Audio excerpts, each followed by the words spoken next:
Whoa, it's live. Hello and welcome to Connectivity Live. Today we're going to be talking about Bafomdads and dinosaurs. And I am joined by Neal Ronaghan. Hi everybody. Sorry, I'm the social monitor right now. I have the YouTube chat up where you can hit us up in there, and you can even join in the call later. To do that, you'll have to email connectivity@nintendoworldreport.com and make sure you have a Google account, for that's the only way you can join us. I'm also checking the Twitter, but you don't need to know that. And we also have Zachary Miller, the dinosaur expert, our resident dinosaur expert. Resident staff paleontologist without a degree. Yep. Very, very exciting title. Armchair dinosaur expert. Armchair dinosaur expert, exactly right. And we did have Scott Thompson here, but he doesn't seem to be at his seat. Is he gone? Scott! Yes. Scott, where are you? Oh, I see a shadow. Neal. Oh, look at that. Here he is. Wait, what other things? Can I just pull out all these things out of my hat right now? You pay this much. Right? Is that where we're going with this? Scott's got his engine cap on. Can he hear us? Scott, are you alive? Blink. He was blink, talking to us just before. Blink once for yes. Blink twice for no. Well, I can see his mouth moving. That's about all we need. This is why we record the podcast locally and then edit it. We have a mascot. I've got a mascot here, so we can admire my dinosaur. Yeah. Oh, look at that. Oh, that's pretty. I like that. Shit. It's something like that. Scott, are Let's just you? hope Scott gets going soon. Okay, he just muted himself. I don't think he's played Star Fox Adventures though, so we might be able to just roll with it and eventually. Okay, yeah, let's just sort of while Scott Don't sort of do works that. out. There he is. You can hear me? Okay, good. Yeah, Yeah. cool. That's Scott good. Thompson. Let's talk about this shitty game. All right, Nick, take it away. All right, Intro Star Fox Adventures. Star Fox Adventures. We all know that it came out in 2002, and it was an N64 game that got shifted over to GameCube, and Star Fox was added. So we don't really need to go too far into the history about how it came about, because it's pretty well known. I do know a little bit about. I think as it goes, and I think people in Rare might have come out about this recently, or at least been more forthcoming about it. Is the idea that like they were making Dinosaur Planet, and basically someone from Nintendo was just like, "Hey, you know, what'd be a good idea if you put in Star Fox." And it was one of those things where, like, I think Nintendo tried to pose it as like, "You can do what you want, but we think you should do this." Like Metroid Prime. When it was basically that, like, Rare was like, "No, we kind of want to do our own thing," and Nintendo was like, "No, you're putting in Star Fox. Just do it." And you can tell. Have fun. You can absolutely tell. It feels like a completely different game that that Fox McCloud was just put into. I mean, the N64 screenshots back, like when that was being shown, I really liked the look of that game, and I remember I was pretty excited to play it on 64 at the time. But then, like, when it got shifted to Star Fox Adventures, like, it did lose something. It lost like something to it. Like, some the art originality. was cool. Yeah, and I like. Back in the 64 one, it seemed like Crystal and the Fox character Saber were going to, Saber was going to switch. They were going to have more of like a dual dynamic in the game, so you could like play as one for a while and then switch to the other one for a while to like do different stuff. Like that sort of just got tossed aside. It seemed way more interesting than what this game turned out to be. Yeah. Like, I mean, all the early stuff that I remember hearing about Dinosaur Planet and kind of playing through this game and then looking up some of the history. Like I wish I could have played Dinosaur Planet instead. And I'll bet you Rare does too. Well, because then it could be the 31st game in the Rare Replay collection on Xbox One. Because, yeah. Rare can't do anything with Star Fox Adventures because that's tied up. That is a game owned by Nintendo. And in all honesty, if you think about it, with Star Fox Adventures being the last project that Rare and Nintendo worked on together, not discount. Well, I guess they kind of worked on like Diddy Kong Racing DS a little bit. But it could be that Nintendo might have forced them to put in a licensed character so that way they couldn't bring the IP with them whenever they got sold somewhere else. No, I mean, I doubt that. It depends on how long of a tail. Basically, when did Nintendo realize that, hey, Rare is something that we're not going to stay with long term? And if we ever find out that it's like, oh yeah, there were reports from Nintendo internally that in 2000 that they wanted to get rid of Rare, then that might make a lot of sense that they kind of forced in a licensed character so that way it would be their game and they would own it. Oh. That is just a theory. So did you guys obviously played it back when it came out then as well? Yeah, I actually did not. For me, I think I borrowed it from a friend of mine, so it was after he played it. So probably like the end of 2002. It might have been winter break, 2002, 2003. That's when I played. I had too many other games going on in that time period, and that just kind of fell by the wayside. Yeah, because I'm trying to put myself back in that mindset, and I remember playing the winter stages in the game during winter. So that would kind of put it at like late 2002, early 2003. Yeah, I don't remember exactly when I got my copy, but I know that I didn't get it straight away because I couldn't afford to buy it. So I did play a little bit at a friend's house and stuff. But I have finished the game and like basically played like 60% of it on another file, and then this most recent playthrough I got to like 4 hours in or something. But so do you guys want to just jump in and like share our thoughts on what we think of the game today? It's so mediocre. Like, it is a conglomeration. In the year of our Lord 2015, I said this on Twitter, it is a conglomeration of bits and pieces of much better games. Like, I think it's a game that doesn't hold up that well in modern day compared to when it came out in 2002. I think when it came out in 2002, and it's kind of funny, I was reading the Planet GameCube / Nintendo World Report reviews of the game. There's 2 of them. They both gave them an 8 out of 10. Which is insane. A lot of their complaints are exactly what my issues are with the game. It's just that their end result was a much higher score than I would probably give this game if I were to review it right now. I'd give it a 6. I think some of that, if you put that in context, like Wind Waker wasn't out yet. Like, yeah. If we're looking at like what did that follow from Zelda, it was Ocarina of Time and Majora's Mask. And granted, I think that Ocarina and Majora's Mask are way better games than this. But if you think about it, we're like, guess what? The combat in Ocarina and Majora's Mask isn't really that great. I think it's better than what's in Star Fox Adventures, but there's not this huge gulf there. It's just that Star Fox Adventures is it's click click boom. It's just like tap the A button, occasionally like draw back or like dodge. It's more similar to Beyond Good and Evil. Yeah, definitely. Which once again was around that time. I think it was. Yeah, that was 2003. Yeah. Like a lot of the game, like the sort of the temples or the dungeons and stuff, I found that it's like it never got very. The puzzles weren't very hard. Like it was all very easy. Like most of the game is just like overcoming small obstacles and like just sort of traversing through. There's a very specific way to get through the game, and I'm actually going to draw a comparison to this to like Skyward Sword, because I think it shares some similar problems in the way that it handles like traversing through the environment and stuff. I mean, Skyward Sword is a higher quality game, but like that was like when I was playing it, it was like reminded me a bit of what I didn't like about Skyward Sword, and that is stopping every 5 feet to pull out something, to plant something, or shoot the fireball into the thing, or make Tricky dig a hole, or it's sort of a similar sort of pace, like rhythm to it. Yeah.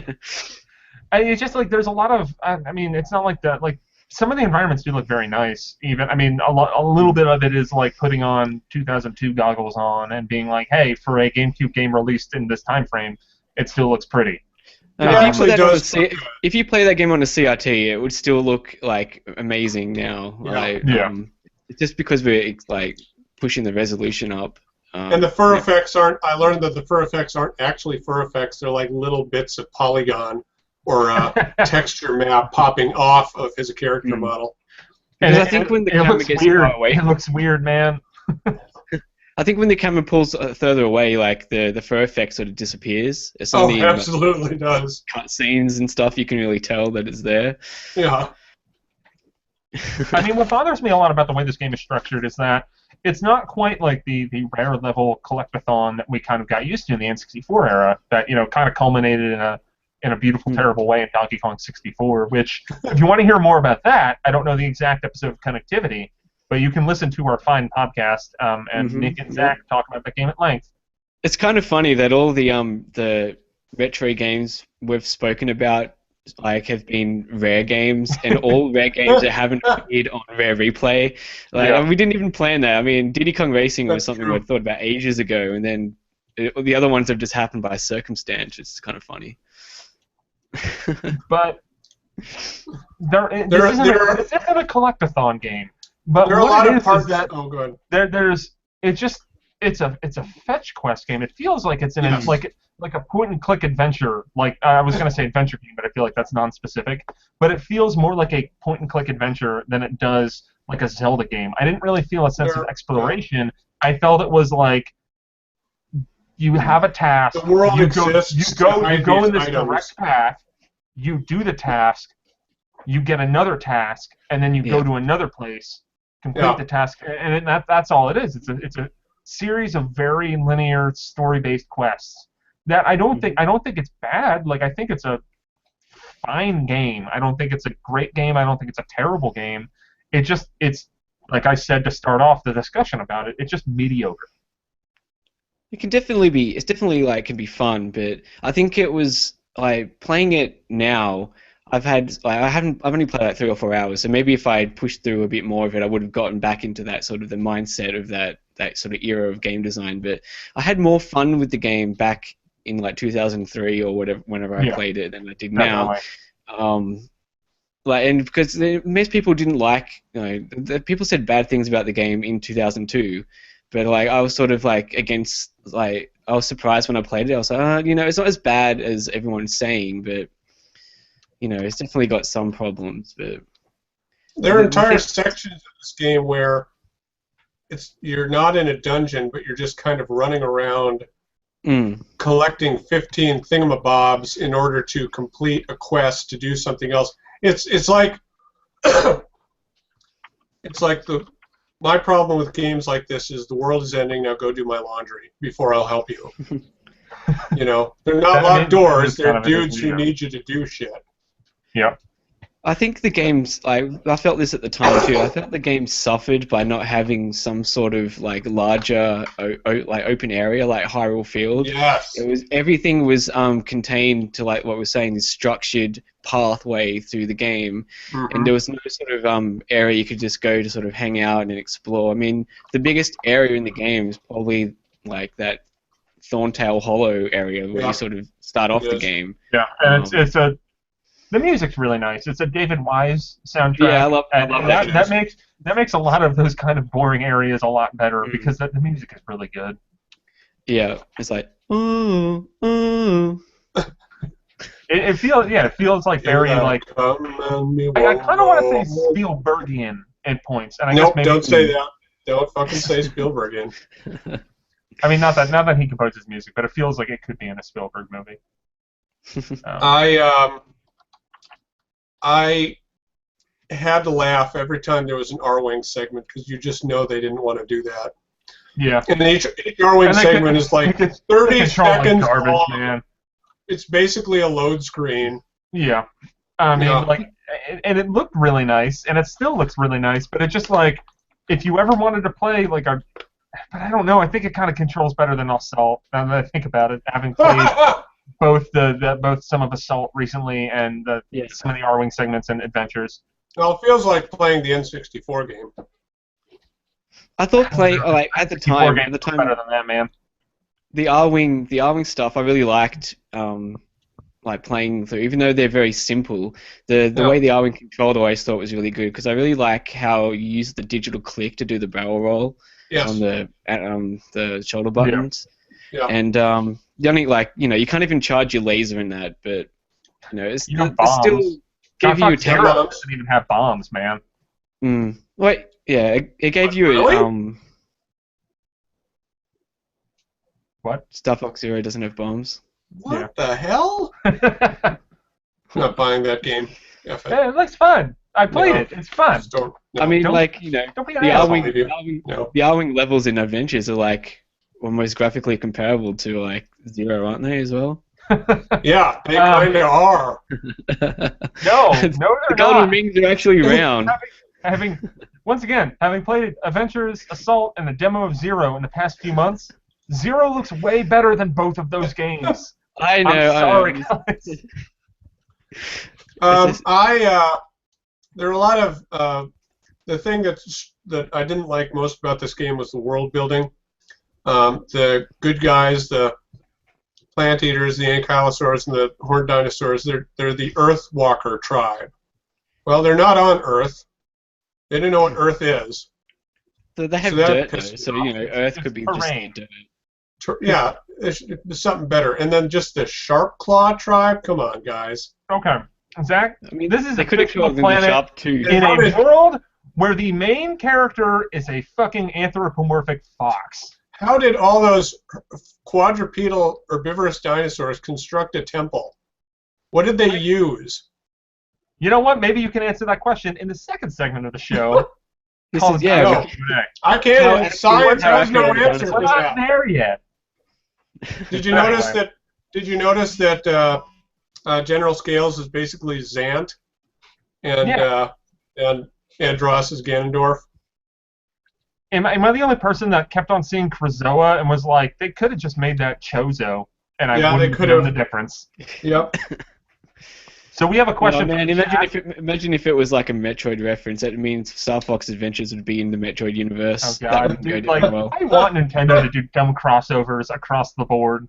Just like, I mean, how much would that piss everyone off? It's like, hey, we're not going to do an F-Zero game, but in the next Star Fox game, Fox is gonna fly right over Mute City. No, like I just want to get Samus and Prince Tricky teaming up. That'd be great. That'd be great fun. All right, so with a question from the chat from Pimp2, Pimp00. I don't know how to say your name, dude. What are your feelings about Prince Tricky? Bad. Prince Tricky is annoying. I think he's my favorite part of the game. You know what's funny? I looked at the voice actor for it. It's actually, I think he's working on ukulele. It's Kev Bayless. I'm not shocked by that. Art for like Killer. He was an artist at Rare for years. Wasn't he the guy that? And they just said, "We need somebody to do a voice. Can you do a voice?" I mean, that's like half of the cast of Star Fox Adventures, maybe more of it. It's just people who work there. Is the guy that did Fox? Was it Chris Seaver? Was it because he did Conquer as well? So I don't think it was. I'm gonna bring it up. For some reason, I think that he did Fox as well, but I'm probably wrong on that. On Armwingpedia. Also, but yeah, no, I don't like Prince Tricky. I don't like his effect in the game. I think he's an annoying character, and I think he's dumb. Is this you talking? No, that's or from the chat. I don't know if anybody in the chat. He's kind of alright. Like, at least his AI can sort of keep up most of the time. Like, it could have been even more annoying. Okay, Chris Seaver voiced Peppy and Slippy. Oh, okay. Oh, by the way, this was great to me. The intro to the game. The whole reason Fox is doing this in the first place is so he can get paid to get the Great Wing fixed. Yeah. Or whatever it's called. That's so funny to me. The Great Fox. Yeah. It's like, it's not even a Metroid Prime 2 situation where she just crash lands. It's. I guess I'll save these guys because I need to get paid. Yeah. Well, I mean, if you think about it, like, Fox is just like a fucking horn dog prick in this game. Because his only reason for being there is, I guess they were trying to go for like a Han Solo thing. But, like, he's just there to do the job. What happened to Falco? He's just gone. Well, they explained that before, and I think there's something in like an instruction manual or maybe a comic that came out before the game's release. He shows up at the end. It's just basically that like Falco's. It's basically that like Falco was tired of working with the team, and I think wanted his own glory, and like thought that Fox was getting all the glory or something along those lines. But I do love that Fox in this game it's basically like he's only in it for the money. and then he's only in it for Crystal. Yeah. And like it's basically like he's just a creepy dude. Crystal and her coconut bra. Yeah. In a British accent, and are making like Fox's heartbeat race at the end of the game. It's so dumb. It's so dumb. Bleeding. So, let's see. Do we have any other questions? I just wanted to mention as well, like if anyone wants to call in, I think we're just going to shoot an email to connectivity. Email connectivity@nintendoworldreport.com, and then we'll try to bring you on as long as you have a Google account and a webcam. So if you want to do that, shoot an email. I have my email open, so I should get it, and we can bring you on. What was I going to say? Oh, we have another question. What would have made the game better if they could only change one thing? To rephrase that. If you could change one thing about this game to make it better, what would you do? I would get rid of... Oh, go ahead, Nick. I was just saying, I just like what we said before. Basically, delete Star Fox, bring back Dinosaur Planet. Yeah, bring back that original concept. Yeah. I would just sweep all the Zelda stuff under the rug and build up those actual Star Fox segments, because those are fun. They're just too short. How about take out the Zelda stuff and just make it a Star Fox game? Yeah. I mean, kind of. Although John Benj in the chat does have a very good comment. Fox's intro to the game reminded me of Lone Star's intro in Spaceballs, which is, yes, 100%. And I feel like Rare is the kind of team that could have been their inspiration. Yeah. I guess maybe the Spaceball parallels kind of go deep. I mean, we can plot this out more. Peppy rapidly aged between Star Fox 64 and this game. It's meant to be like 2 years, I think, right? It's only been a couple of years since Star Fox 64. That's the one thing I hate about it's 8 years, I think. 8 years? I think that's, yeah. The one thing I hate about the Star Fox series up until like now is like how they age the characters. I really wish they never did that. Just keep them the same look the whole time. Yeah. Like, it's no point. Well, that's what they're doing with Zero. I mean, Zero. I think the comment with that is that it's not a prequel or a sequel. Yeah. So it's a reboot, but they're not calling it a reboot. I think it's basically just that like pretend that Star Fox is just having adventures and there's not any canon. Which I'm okay with because. Well, Star Fox 64 is basically a reboot of Star Fox SNES. That's what I mean. Technically, the only games in the modern, or I guess now the old Star Fox canon, it's 64, Adventures, Assault, and then the end of it's Command. And Command does kind of have a definitive end. Command has got 80 definitive endings. I love one that I think is supposedly like canon. And it's not the one where Fox and Falco become F-Zero pilots, which sucks. I love the endings in that game. Like they're just so ridiculous. It's in my opinion, it's the only reason to play that game is the endings. 100%. And unfortunately probably not unfortunately, but you could just watch a YouTube clip with all of them, which I recommend you do because they are just out of this world insane. But yeah. But I think we're shitting on this game too much because I think it did give us one of the greatest romances in video game history, and that is Crystal and Star Fox. which is Fox and a literal crystal that has a woman in it. Oh my god. I do want to. I mean, I played when through. Crystal shows up at the end on the Great Fox, I half expected Fox to get a huge boner. He did. We just didn't see it. Is this game responsible for like creating furries? I have to think so. With the fur physics. To be completely honest, Star Fox Adventures is one human fox kiss away from being Sonic 2006. It's true. It's very true. You are not wrong. So Neal, how far did you get into the game on like playing it this week or whatever? The end of that. What is it? The Cloud Runner Fortress. So like the second major dungeon, and then. Oh, okay. And then I kind of clicked through a long play of the game. Someone that beat the game in 9 hours, which is, I mean, I kind of forgot how short this game is. My first playthrough, I clocked in about 13 hours, so that's okay. Yeah. Like I forgot kind of how short this game was. It's pretty short. Yeah. But I did kind of just poke through and being like, oh yeah, I remember that area to kind of jog my memory of playing this game 13 years ago. I do like a lot of the environments in the game. Like a lot of the different environments look cool and they're sort of fun too. That's the one thing that I was kind of surprised by is that the puzzles in the dungeons were actually pretty fun. I think the combat's terrible. Yeah. I mean, there's like 2 different kinds of moves you can do with the staff, and that's it, right? So. And I think that as far as it trying to be a Zelda game, I think that the power-ups that you get are really dumb and kind of perfunctory. And it's also like now we'll get into full-on spoiler territory here, but like the end of that game goes completely off the rails in just like a gameplay sense, because you're building up to this point where like, well, one, I think it's like first it's like you got to get these 4. The 4 force temples or whatever, the 4 Krazoa spirits, right. And you get all 4, and you're like, shit, man, nothing happened. There's a 5th one. You get the 5th one, and you're like, shit, man, nothing happened. And then you get the 6th one, and you try to find the 6th one, and you can't find it. And General Scales drops from the ceiling, or wherever he comes from, and it's just like, yo, Fox, you're doomed. I got you now. And then all of a sudden you hear a disembodied voice, and it's just like, hey, Scales, kill yourself. And then Scales kills himself. And then he's the 6th spirit. The 6th spirit was in Scales all along. It's like Final Fantasy: The Legend Reborn, or whatever that shitty movie was called. It's like fucking Voldemort with a goddamn like, oh yeah, Harry's the Horcrux, like something like that's what it felt like. And then then Scales kills himself. You got the 6th Krazoa spirit. There's no boss there. It's just like, all right, you win. But then like that disembodied voice, Fox is like, I don't know about that, man. It sounds very familiar. And then like he goes out and like frees Crystal from the crystal, saves her life, and instantly like that means they're gonna do it. She just takes his staff and it's like, give me that back. And then like a head floats away and you're like, oh, it's Andros time, bitches.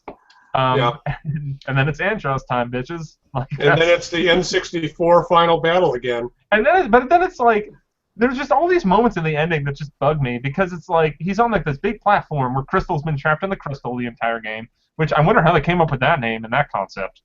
I was gonna say, I want more games where like characters are literally trapped in what they're named after. Like I wish Final Fantasy VII Cloud was just stuck in a cloud and you had to get him out. It's this guy named Rock. He's been trapped in this rock for years. Good luck. He's an asshole. But so the Andros head, it's like one of like the Krazoa, like they have like the Krazoa statue thing, and then that head floats away like it was like Andros, and then Crystal starts shooting with the staff, and Fox is like, I guess I'll leave, and he hops in the R-Wing. It's like, I guess like preserving yourself, but like haven't you imprinted yourself on this woman? Don't you love her? Like, So then he goes and he winds up fighting the Krazoa head that's now turned into like weird mutant Andros. Was it explained how what was the story like? Basically, you powering Andros back up or something? Yeah, was that that's basically what happens. Because he basically died at the end of 64, like so we thought. Like it's that typical anime plot line where the hero gathers all this shit, and then the bad guy's like, "I knew you'd do it for me. Now I'm back." Hey, well, yeah, Ganondorf did it first, eh? Yeah, he did. You're not correct. Ganondorf did everything first in this game. But yeah, no, it's. But how good is the Warpstone guy? The guy that voices the Warpstone. He's so cool. A lot of the voices are good. It's a rare game. Hey, I want to ask you guys though, having just played it, because I haven't played it since like back when it released. What makes you confident that it would be any better if it had just stayed Dinosaur Planet instead of Fox getting inserted? Because the game was compromised to include the Star Fox stuff. Because originally it seemed like they were going to utilize Crystal and Saber, like the Fox protagonist. Oh, that's like, what you were saying. Yeah, they'd like sort of equals. Yeah, they'd be a tandem, right? Between them and like sort of explore different areas. They each got different moves and stuff. Like so, the game design itself changed a lot. You wouldn't have to wedge in the R-Wing stuff or the. Well, the R-Wing stuff, yeah, obviously, yeah. Like I assume it would be great if they had the idea that in Dinosaur Planet you were just going to randomly pilot an R-Wing. that wasn't changed. That was actually part of the original. That was actually in there already. Yeah. It was like a wooden flying machine. It was like a bicycle that you could. Had to. It really was the Wright Brothers R-Wing. It really was a prequel to Star Fox. But like I have to imagine that the planet would have been like. Not like broken into pieces in the original sort of idea. So maybe like instead of instead of gating it so heavily by different items and like sort of the geographical sort of distance and having like the stuff broken apart, like maybe the world originally was going to be more complete and a bit more non-linear in terms of like exploring it. That would have been nice. That's just speculation, but I can sort of see that, like the way they ended up doing it with Star Fox to sort of force the Arwing stuff in, or sort of force some of the space like storyline in as well. Like. Yeah. But yeah, the ending's just ridiculous. And then the endings that I remembered it when I was watching it. That like it's a pointless boss fight with Andros because you can't win until Falco shows up. Right. Mm-hmm. So I mean, it's just like the ending to the game is a mess, but it's also a wish-fulfilling mess.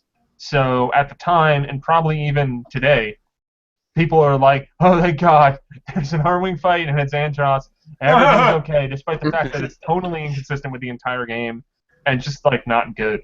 It's just wish fulfillment. They could have easily made the General Scales a proper boss fight as well, though. I know, right? Rare used to do like the double boss fight a lot. Like you'd have a real fight, then something else would happen, then you sort of go to the next stage of the fight. For some reason, I guess they just decided, who cares? Let's make it a cutscene. Nintendo's not gonna buy us anyway. Fuck it. After this, we're gone. Yeah. Why would we want to fight the guy who we've been building up to fight the entire game? We've got to get on to Grab by the Ghoulies, so we better get rid of this. Guys, Cameo isn't going to finish itself. I've always wanted to play Cameo. I've heard it's not as bad as people think it was back then. I played it back in 2005, and I enjoyed it a lot. I think it's a solid game. I didn't finish it, but I've been tempted to go back to it recently because of the whole Rare Replay stuff. That is a game that I would revisit if and when I get Rare Replay. You know, as bad as this ended up turning out, I bet it sold so much more being a Star Fox game than being I think it's the Dinosaur Planet. Absolutely true. Yeah. No, it's in their player's choice catalog. Yeah. I believe that.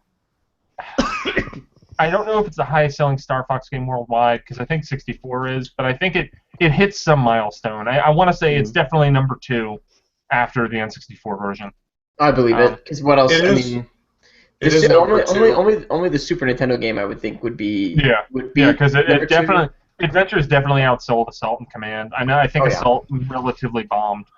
And Command I think didn't blow up the charts. But I mean, this game's it's weird replaying it because I like I said, I don't think it's bad. I just don't think it's particularly good. Like we were saying, it was definitely more it was more fun to me back when it was contemporary. 10, 12 years later, it just its flaws are more apparent and sort of less forgivable now, but. At least you have the dinosaur language, and that was cool, right? No. It was awesome. It was in the.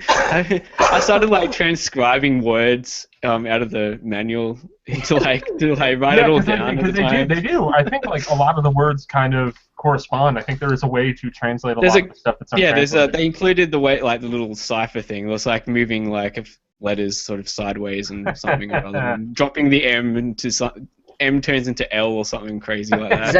Zach, is that authentic to the actual dinosaur language? Absolutely is, yes. Okay, good. I was totally gonna write a whole thing up and read out a translation, but I couldn't be bothered in the end. Yeah, I think that was good. You shouldn't waste your time with such things. That should have been the post on the website. So, I guess with Star Fox Adventures. And with Star Fox Zero kind of coming out, and I guess retconning some of that, will we ever see Crystal and Prince Tricky in a game again? Nope. Crystal, yes. Tricky, no. Crystal will be back. Maybe. I mean, because she's popped up in other things. She'll show up. So does I don't know. I'd rather than Assault. Yeah, that's true. He does. Yeah. Oh, yeah. And he's actually not annoying in Assault. Yeah. You go to his planet, right? In Assault, you actually go there. Yeah. And I don't know if I'll die on the cross for Star Fox Assault, but I think that game's pretty good. I've never actually really played it, the single player. I've never played it either. Well, next time we do this live, let's all play Assault. I think Crystal is kind of a weird fan favorite in the way to me like Daisy is. Like, so I feel like Crystal will come back at some point because people. But I feel like Daisy is a more interesting character despite never actually talking in the game. Despite having no character. Hi, I'm Daisy. Yeah, despite that, the only thing that I can think of that she's ever said is "Hi, I'm Daisy. Hi, I'm Daisy." Everyone just likes it from because she's taken on that crazy persona from like Strikers and stuff, and they've kind of emphasized her crazy eyes like in the most recent games and stuff. I want a game where she's trapped in a daisy and you have to save her. Yeah, and Peach is trapped in a peach, but that opens up a lot of weird Rosalina's trapped in a Rose. I don't think we ever want to get into that. Peach, stay out of peaches. Toad could be stuck in a toad. I mean, like Wart could eat Toad, basically. Wart could be in a wart! There you go. Capitan Todd. Guys, I got a Mario Maker level to make. I'll be back. Maybe Crystal will be a DLC racer in Mario Kart 8. Yeah, I kind of like Crystal in Adventures at the time, but every other appearance they've put her in, she's just kind of been, I don't know, I don't like the character anymore at all. Like, she seems just sort of annoying whenever she's turned off in later games. I mean, it's kind of, and I think actually in one of the early, like, the feminist frequency videos, they do call out Star Fox Adventures almost directly. Because it really is a terrible treatment of a woman in games. Where it's like, look, she's powerful and she's in a crystal the entire game. It's a terrible treatment of anyone playing it.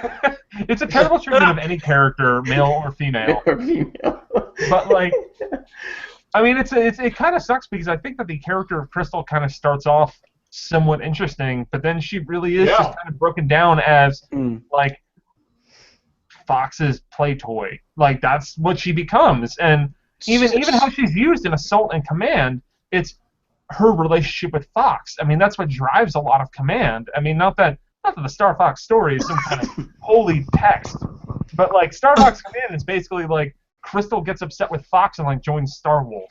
Yeah, and a lot of the endings revolve around like, do Fox and Crystal get back together? That's her only through line is her relationship with Fox. Like, that's it.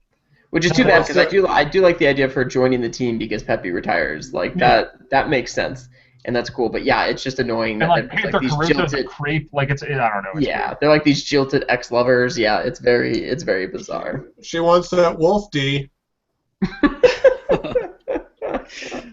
Yeah, I think we gotta move on. If they're gonna bring back a female character, they should bring back Cat from 64. Yeah, no, I mean, I was actually, when we were talking about like, will Crystal ever show up? I don't think Crystal needs to. I think you just make Cat the Crystal character. Bring Cat and Bill back. Yeah. Yes. Well, they're all in Command, aren't they? Are they in Zero? Actually, they are. I don't know. Everyone's in Command. Yeah. Like, even we're all in Command. Yeah. Didn't you see that ending, guys? Okay, so I just want to put the call out again to anyone that wants to call in and join us for a quick chat. Maybe they've got some thoughts on Star Fox Adventures. Yeah, we also have some. Yeah, you go, Neil. Okay, we've got game codes for Guacamelee on Wii U, The Fall on Wii U, Ollie Ollie on Wii U, Stealth Inc. 2 on Wii U, SteamWorld Dig on Wii U, Sports Ball on Wii U, and Bit Trip Runner 2 on Wii U. So if you call in, all you have to do is you need to have a Google account and you need to email connectivity@nintendoworldreport.com, and we will bring you in live to the chat, and you can talk Dinosaurs, you can talk Star Fox Adventures, or probably just go into whatever. So yeah. Yeah, that's what I got. We can talk about some Ni no Kuni as well. There you go.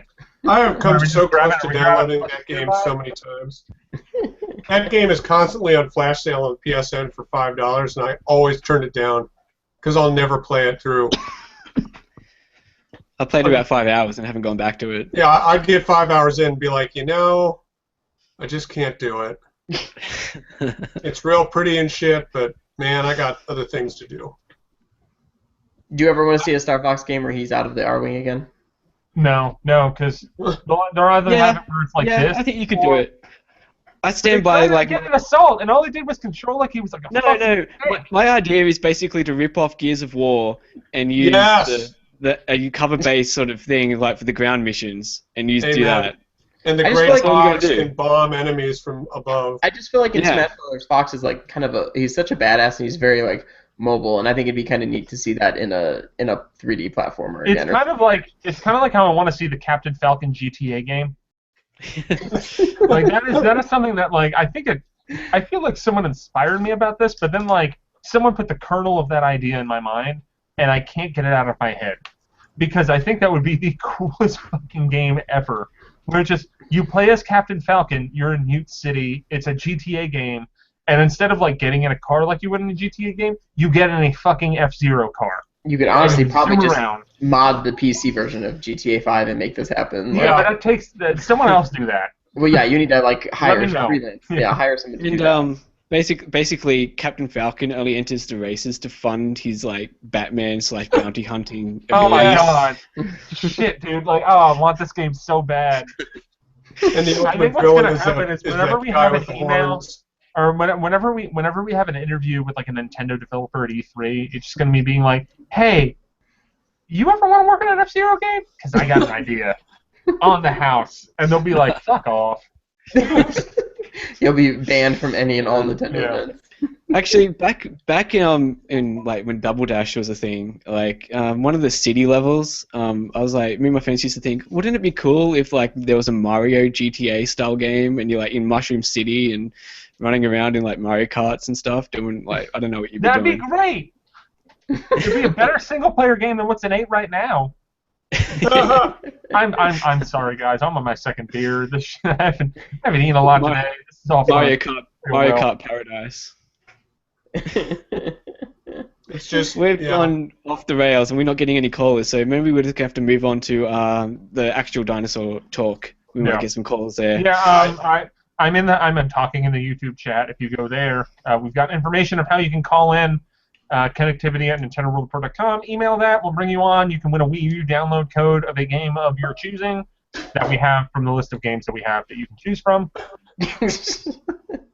Nailed it. And these codes come from a listener/Twitter fan of NWR. I can't remember who it was. Mr. Salatzia.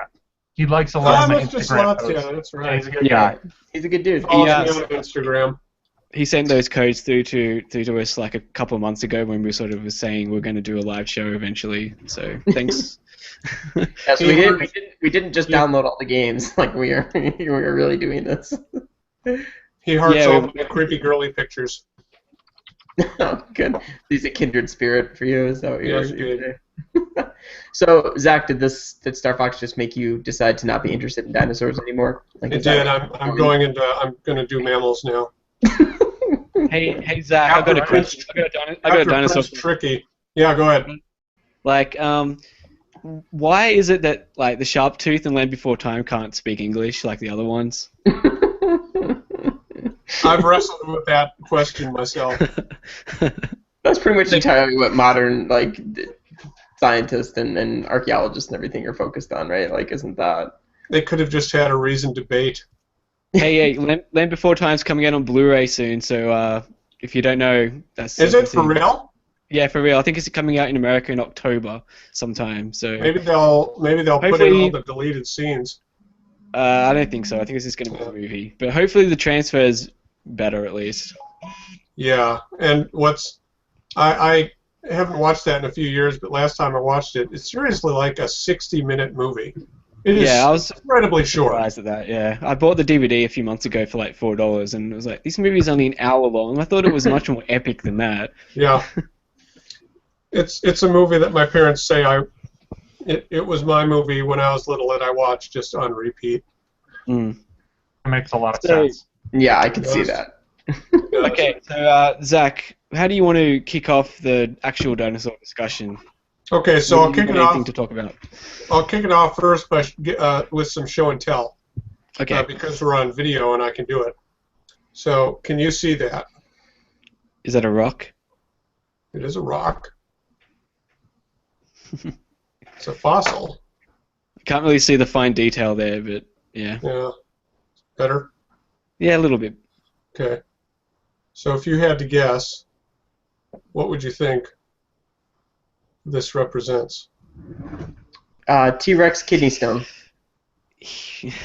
It's not a bad idea. So, you guys know, have you ever seen pictures of those big prehistoric armadillos with armor all across their backs, and they have a tail club, and they're the size of a Volkswagen Bug? Well, these are pieces of that armor shell. Wow. It didn't have one continuous shell. It had thousands of these little shapes that were all connected together. These from two different kinds of animals. That's crazy. Yeah, I have two from this individual and one from this one. They're called Glyptodonts, and they're pretty cool. Where'd you get those? Rock shops. Yeah. Is that like that expensive, or is that like $5 a pop? Oh, not bad. No, not at all. So I have the thing. I got this from Zach. Oh yeah, the Aqualop skull. Show that shit off. So what Neal is showing off is a actual size. You are actual size 3D print of an ancestor of Triceratops. See? What? It's eating me.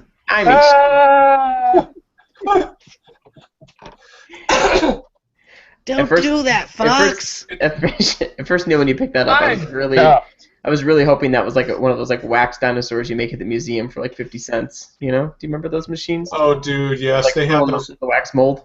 They have those all over the zoo in Milwaukee. Yeah.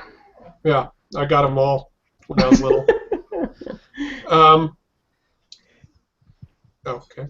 But so my focus is obviously dinosaurs, but I can answer, depending on what your question is, I can answer questions about many groups of prehistoric mammals and non-dinosaur reptiles, crocodilians, pterosaurs, kind of an all-around guy. I can't necessarily give you the reference stuff off the top of my head, the citations, but you can trust that I'm not bullshitting you with my answers. I'll try to. Well, for me, Zach, typically this is what we would talk about on the podcast if we did a segment about it. So I have to ask. The last one we did, I think, was before Jurassic World came out. So I would love to hear your thoughts as a dinosaur expert and how they were represented in Jurassic World. Yeah, poorly. I have a feeling. So here's my deal. Here's my deal with Jurassic World. In Jurassic Park, they were very responsible, and they wanted to show dinosaurs as science currently knew them. And the public's understanding of what dinosaurs were in 1993 was decades behind the science community's understanding of what dinosaurs were. In 1993, you still saw children's books with, Brontosaurus in the swamp, T-Rex upright like Godzilla, and things like that, anachronistic dinosaurs. But in Jurassic Park, for real, I'm getting a call right now. No, ignore. How do you ignore? You throw it. Just don't answer the fucking phone, man. I'm not going to answer the phone. All right. Anyway, so they were very responsible, and they single-handedly pulled the public's understanding of what dinosaurs were ahead like 50 years.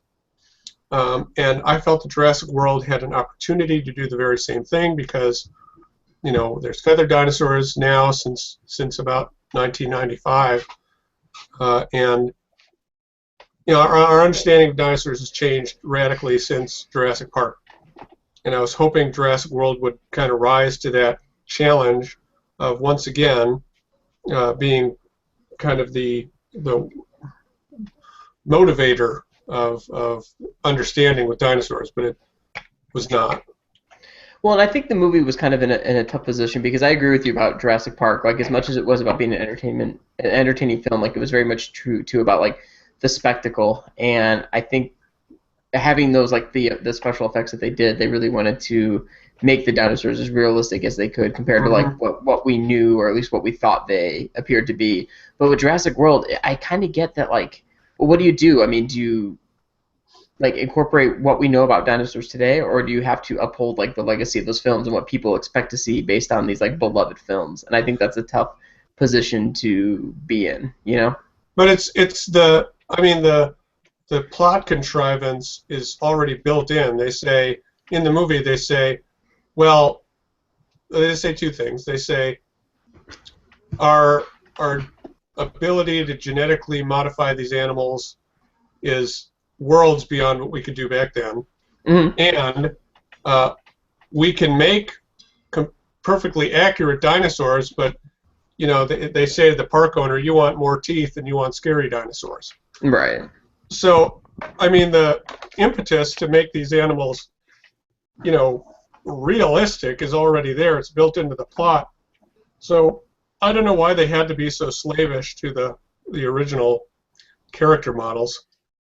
Because the marketing guy or whoever said it in Jurassic World, that line about basically they wanted to play into people's expectations. It's basically a meta, you know, it's exactly the same thing as in real life. They wanted to play to people's expectations of what they look like and stay consistent with like what they've seen in Jurassic Park and stuff. Yeah, and you're right. I mean, they even have some anachronistic dinosaurs. They have tail-dragging stegosaurs with their heads close to the ground, like in freaking Sir Arthur Conan Doyle's The Lost World, 1925. Whereas in The Lost World, the terrible film that came out, you know, in 1997 or whatever. Which is worse, The Lost World or 3? 3. I mean, I think that 3 is more entertaining because that's the one where they just. It's more entertaining, but it's also much more facepalmy. It's horrible. Yeah, 2 is just boring. Yeah, 2 is just not a fun movie. Well, but you get the T-Rex in like in New York or in wherever in California. Yeah, I feel like that's the ultimate reason why Lost World sucks is that happens and it's still a bad movie. I thought Lost World started off pretty good, but yeah, it sort of jumps the shark with the Godzilla ripoff sort of thing. Yeah. I never understood how the T-Rex, like, because the ship I don't know if you guys remember, but at the end of that movie, the ship just barrels into the harbor because everybody's dead. Yeah. But how did the T-Rex get into, like, the captain's quarters or whatever the pilot booth is on a barge, which is not in the hold? The T-Rex was confined to the hold, so I don't know, things like that bug me. But and then it broke out after that, didn't it? It broke out right after it got to the harbor, not on the ocean. Yeah. I reckon it should have crashed into the dock, and then the T-Rex just jumps, you know, as it's crashing. Yes. Sticks the landing and then runs off. The barge explodes. After a slow motion explosion, yeah. And an American flag waves. And he has to say, "I'm too old for this shit." And yeah, but Jurassic World, it's just a huge missed opportunity for me. And I thought Carl, I was on Bob talking about this. Carl made a great point. He said his one thing that made him really facepalm about it is at the very end of the movie. It's kind of a minor spoiler, but there's a big dinosaur fight at the end of Jurassic World, and there's a raptor and a T-Rex that kind of team up against the bad guy. And you know, these two dinosaurs have been trying to kill each other for the previous movies, and at the end they're just like, peace, and they walk off. Like fist bump. Yeah, they kind of do. T-Rex goes, "You flank him, and I'll come in from the right." Respect. Well, I think we talked about this, Zach, on the podcast, but like, yeah, that was to me one thing I really didn't enjoy about Jurassic World, at least wasn't looking forward to, was I think they kind of like did what they did with Alien vs. Predator, another movie I was very excited about, is they tried to turn the dinosaurs, or at least some of them, into like heroes. The good guys, yeah. Right, and guys, I'll give you the heads up. Jules Blossom's going to join us. Oh, what? Hell yes. All right, that I'll works. take that. Does he want a code? Shit, I mean, is he looking to pick up Guacamelee? Is that why he's coming on? Maybe yeah, he's just a big fan of Prince Tricky.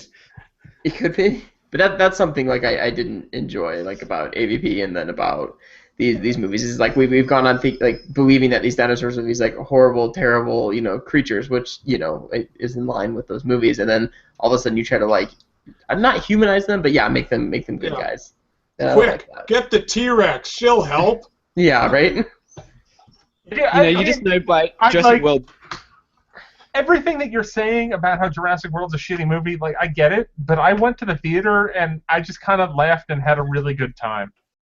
Like I'm not gonna defend it being a good movie or anything, but I watched that movie and I enjoyed it. Like I never need to see it again, but for those like 2 hours, like that was a good ass time. The thing that bothered me the most about Jurassic World was like in the lead up to it when we first started hearing about the concept of the story, that how people were bored of dinosaurs and they sort of like over it. That concept was not that. That was but they didn't do it in the movie. No, they didn't at all. They were like super popular, and they were like, oh, we need to be like a little bit more popular. Yeah, there's a 1% drop in attendance. Well, they also did show like a lot of bored kids. Well, they're bored fucking kids. Kids are gonna be bored, ungrateful little pricks. There should have been like hardly like not very many people there. The park was like losing money. They were sort of panicking. That's why they made this dinosaur. Was dilapidated. Yeah. But anyway, Starbucks. Yeah, no, I totally understand that. Yeah, that's a very good point. So, Zach, what needs to happen in Jurassic World 2? Well, obviously, prehistoric boogaloo for you to like. Prehistoric boogaloo. Obviously, they need to go with the original concept for Jurassic World, which was hybridized human raptor soldiers. I think that's clearly what needs to happen. It's going to go. You're going to militarize dinosaurs, so we're going to have Dino Riders by the 6th movie. Oh my God, that would be so great! I would rocket launches on T-Rexes and stuff. They have hinted that the sequel will involve kind of open source dinosaur creation, so multiple different companies will be creating their own dinosaurs to try and get crowds. They should make a Dino starter and crowdfund dinosaur making. If they could just go more meta with the movie, like whatever the Jurassic universe, whatever they're gonna do next. I just wanted to go full on like Planet of the Apes, and I just want the dinosaurs to be intelligent and talking and taking over. I like that. And they're using like dinosaur sign language for the first 45 minutes, but then they just start talking. Yeah. I essentially just want them to recreate like the area from Chrono Trigger with the reptites. Isn't that what we want every movie to become now? It's just Chrono Trigger. Essentially, yeah. Or Chrono Cross would be the better thing. It's like, hey, you remember that thing you liked? Yeah, everybody's dead. That's like bitches. Yeah. That's what Chrono Cross is like the realest game ever made. Oh yeah, I love it. I love it. Oh, what, you're begging for a sequel to this beloved game because you want to see what happens to your characters next? Guess what? Life's unfair. Fantastic. So, have we got Jules on the call? Is that?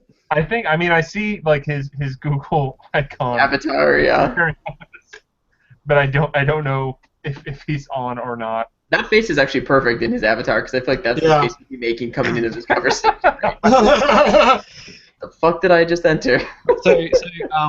So getting off the Jurassic World topic, is there any other dinosaur stuff that's been happening recently, Zach? Like in the sort of the research side of things?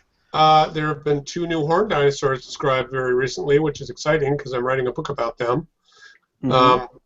There's one called Regaliceratops, which was early last month, I think. It is Jules is here. Oh, hey, look at that! Hey, guys. Hey! Jules, I don't know if you know everyone here. I think you've met most of us. I'm Neal. We also have Nick from Australia. We've got Scott from Chicago and Zach from Alaska. Scott. Hey, Zach. Hey, guys. We talked about Star Fox Adventures earlier, and now we're just talking about dinosaurs. I caught some of the Jurassic subject, so that's pretty cool. Jurassic World and all that kind of stuff. Yeah. Zach is kind of like, I guess, an amateur dinosaur enthusiast, and he's working on a book. Oh, cool. Yeah.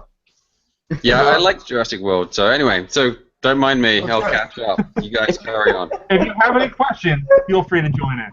All right. Yeah. So the first one is Regaloceratops. It is related to Triceratops, but it's okay. So how do I describe this without a picture? So there are two branches on the horned dinosaur family tree. One leads to Triceratops. It has long brow horns and a short frill. Triceratops is a bad example. So there's two branches. One has long brow horns, a short nose horn, and a long frill. Triceratops is an exception with the frill, but Triceratops is on this branch. And then the other branch, you have short-frilled horned dinosaurs that have very short or absent brow horns and a long nose horn. Those are centrosaurians, and these are chasmosaurians. So Regaloceratops is a chasmosaurian that has very short brow horns and a very long nose horn and a fairly decorative frill. So it's like if Triceratops decided to mimic a centrosaurian. So it's very strange. And that was just discovered? I think it was discovered in 2007. Oh, okay. But it was only recently prepared fully and described. And then the other horned dinosaur is on the centrosaurian side, the proper long nose horn side, named Wendyceratops. And it's not the most exciting horned dinosaur, but it shows that chasmosaurians and centrosaurians evolved or developed their nose horns independently. The common ancestor did not have a nose horn. So it's just kind of more data to the pool. Awesome. Those are kind of the most exciting things. There was a kind of velociraptor-sized raptor found in China, probably about a month ago now, but it's the largest raptor they found that has the full complement of feathers. Huge feathers on the tail, big wing feathers on the arms. So and that's what's been predicted for almost 20 years, but it's nice to find confirmation of that. It's weird how it makes dinosaurs look less aggressive, in your mind. Thinking of those nice fluffy feathers. Yeah. Fluffy feathers. It's totally different. Imagining a T-Rex with feathers. I don't know if that's the case or not, but yeah, nobody's quite sure about what T-Rex was doing. The smaller Tyrannosaurs definitely had feathers, but they were feathers that were more like chick fuzz, downy fuzz on a baby chicken. Right. With some larger feathers along the arms of the smaller kinds, but nobody's quite sure about T-Rex. At that size, do you overheat if you have feathers? It's like elephants don't have hair because they'd overheat. So nobody's quite sure. Nobody's found just a flat slab fossil of a T-Rex yet. I guess we don't know the temperature of the Earth at that time either, do we? Or do we? I don't know. Have a pretty good idea based on the kind of plants that lived in North America at the time, and right. It was the very end of the Cretaceous when T-Rex was around. It was really hot and really humid. No, I'm sorry, it was hot but dry. Hot but dry. I'm thinking of earlier, and not very seasonal. It was very kind of hot all the time. So the dinosaurs at the very end of the Cretaceous were having a tough time anyway. Could explain some things. Yeah. When the meteor hit, I think they were all like, well, all right. Guess it's over. Whatever stops this heat. Yeah. That's how I feel like after summer in Chicago. I'm like, just whatever it takes. You're saves me from this. Walking naked down the street. Everyone's real excited about the prospects of the Cubs. Just walking around naked. Are you guys cooling off where you are? And this summer actually hasn't been bad. Surprisingly. No, it's been horrible. We've hit triple digits very regularly. It's bad. Really? Oh. Yeah. It's starting. Today was much better than it's been for the past couple weeks. But like midday every day, I go in my car for lunch at work, and I'll just be like, oh, yeah, the thermometer in my car says 100 degrees. That's fun. Oh. Although I guess Jules, you're in Texas, and that shit don't fuck around. Yeah, it's hot. It's triple digits for sure. You get in the car and it's like 108, 110. Oh God! Wow.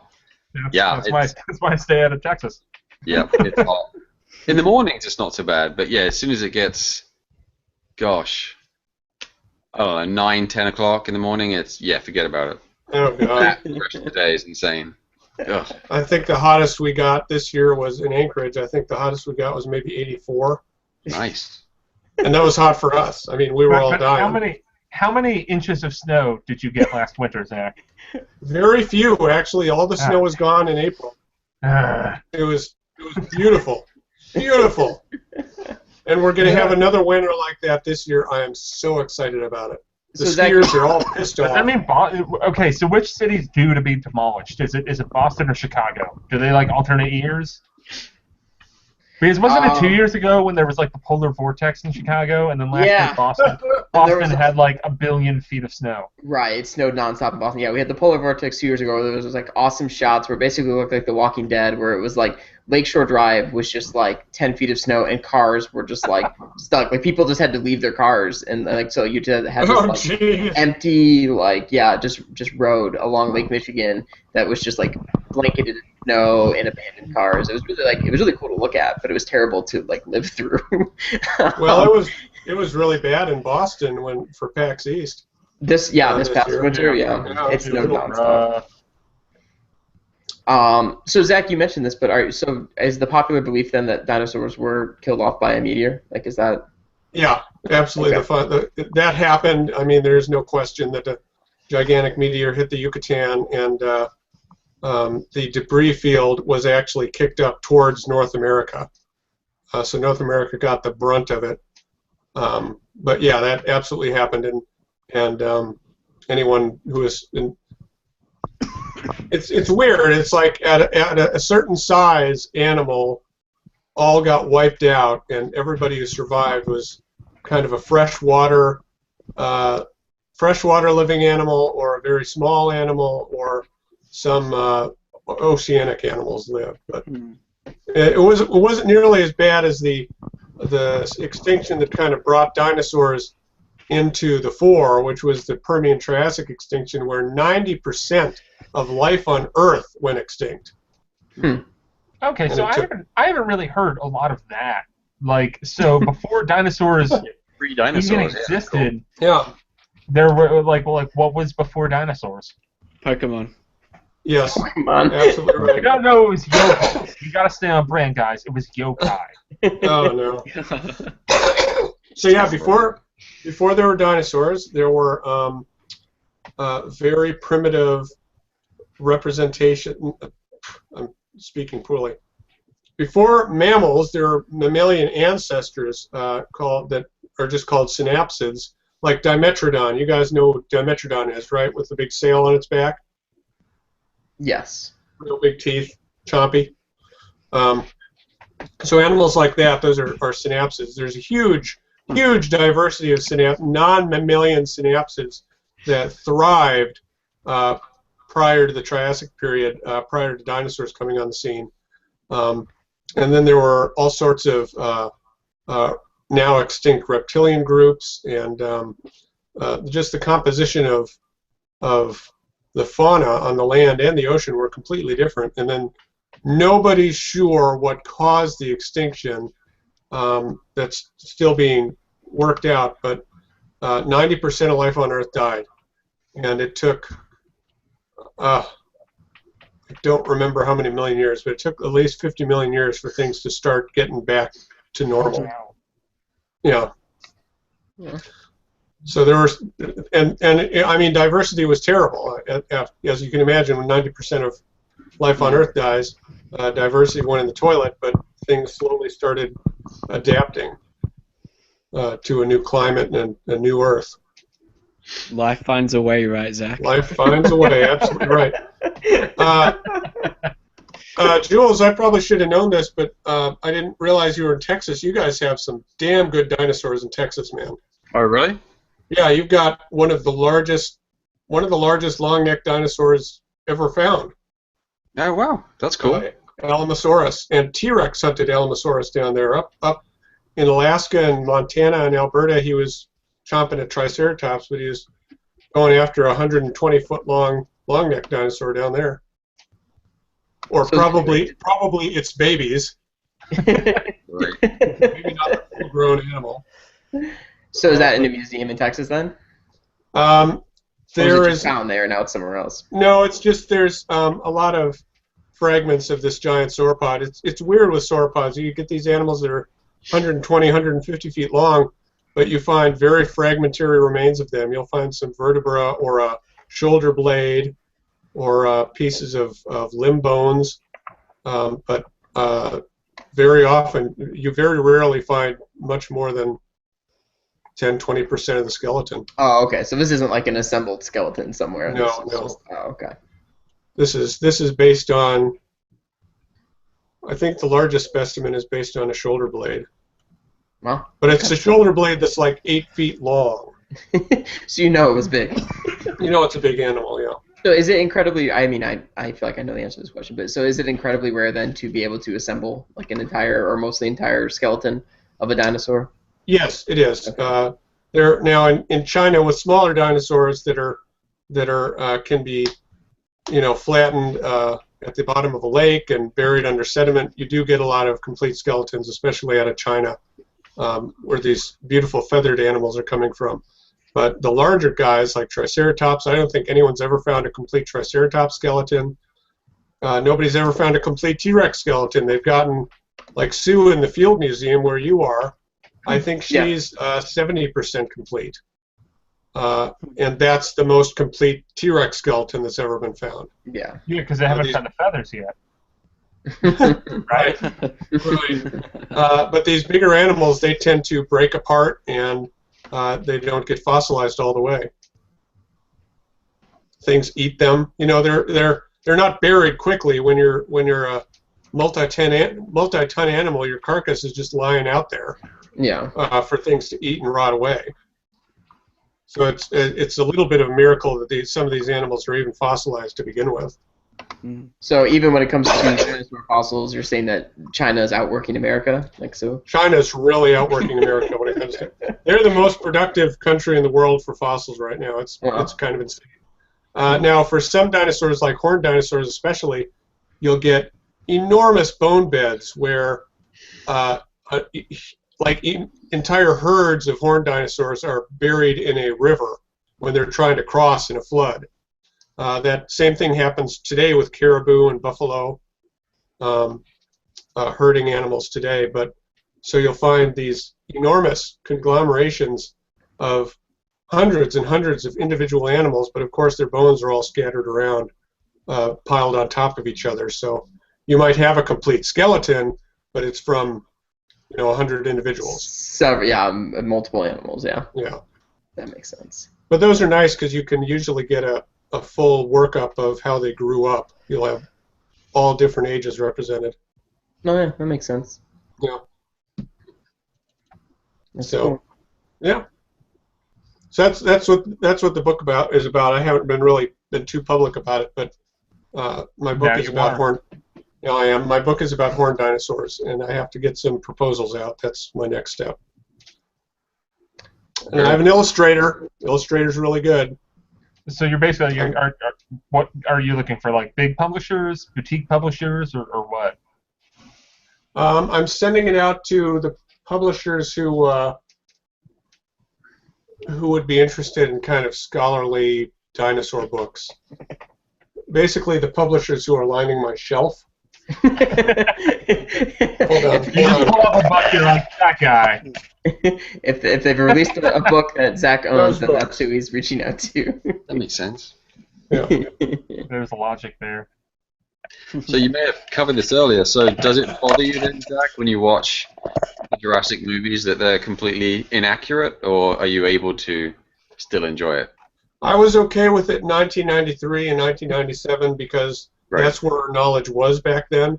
But now, what I was telling these guys is Jurassic World had this wonderful opportunity to update the public on how we think dinosaurs look today. And it's even, the conceit is even in the movie. They're always saying, well, we can make the dinosaurs better, we just choose not to, or you wanted scarier dinosaurs with more teeth, not more accurate dinosaurs. So I understand why they went with the old school dinosaurs. They wanted more continuity between Jurassic Park and Jurassic World, but they really did have a huge opportunity to educate people about. True, that would have been interesting. I mean, even the Velociraptors, they could have had the same foundation but added the featherness to them. That would have been interesting. You could have had, like, over the past 20 years, it's like, by the way, like, we found out more information about these. Yeah. Yeah, the extra DNA thing we lost last time. Boom, there you go, feathers. Yeah. So, I mean, maybe there's a chance for that in sequels or something, because the movie made so much damn money. Nice. Yeah. It did. Yeah. It's like number 5 of all time. Like ever. I really enjoyed Jurassic World. I thought it was a lot of fun. Yeah, no, I had a lot of fun with it as well. It was a fun movie, yeah. Yeah. See, that's the real reason why I brought Jules on, was I wanted some backup. I like Jurassic World. I did like the big Godzilla fight at the end. That was pretty fun. Yeah. And the Mosasaur got his. That was pretty great. Yeah. But there was like that unnecessarily brutal death. I know, that poor assistant. What did she do? God. Like, she was a little inattentive, but like that was like a minute too long. I think it took a minute. Like, that's how brutal. I don't know. That didn't even register with me as I was watching it. It wasn't until like later when I read about people sort of getting upset online about it. I was like, who cares really? It didn't really bother me that much. I mean, they should have just gone like all out with it, where the Pteranodon first stabs her through the heart, and then pulls its beak out and grabs her and flapping away with her.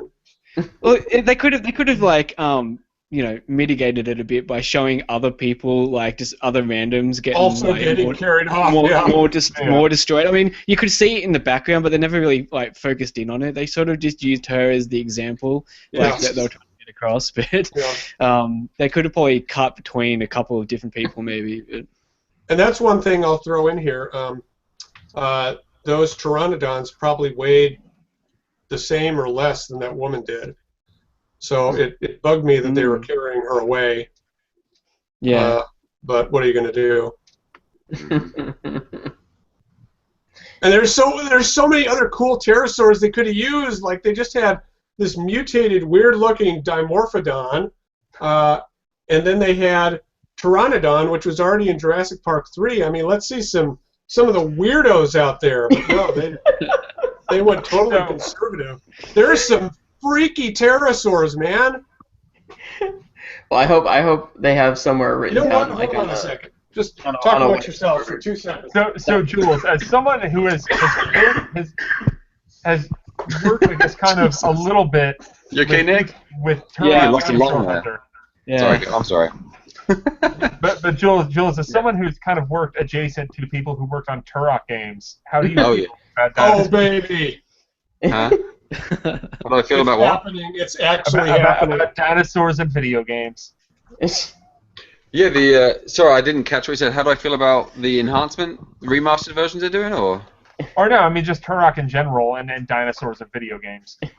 Yeah, no, I thought Turok was amazing. Oh my gosh. I was a huge fan. Very fun game. I mean, I didn't have anything to do with it, so I was able to enjoy it as a player, So I thought it was an amazing game, a kind of just a real milestone. It was so fluid and just so fun. But no, yeah, it works great. I loved the epic sense of the Velociraptors and the T-Rex and all that stuff, and the big whatever thing with the guy on the back riding along, whatever the hell it was. It was really, really cool. It was really neat. I loved it. Yeah, I thought it was a great combination of stuff.